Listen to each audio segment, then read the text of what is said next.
Hi, fifth graders. Mrs. Twinter and I have found that using Schoology conferences for our drop-in time has not been reliable.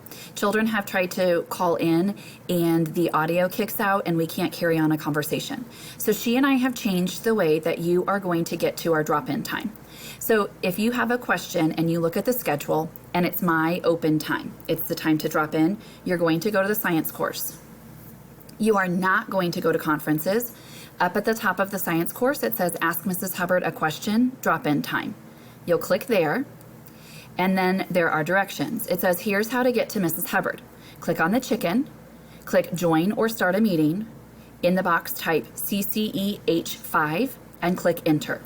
So this is what it will look like if you wanted to get to me during my drop-in time. CCEH5, click Continue.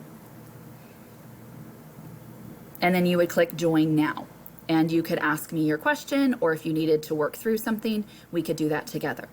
The same thing is going to be for Mrs. Twinter. So if you have a question and you look at the schedule and it's Mrs. Twinter's open time, in your courses you'll go to Math. And at the top of her course, she has Ask Mrs. Twinter a Question, Drop-In Time. The clicks are going to be the same. The only thing that's different is her last name starts with a T, so you will click CCET5 to get to Mrs. Twinter during her open time.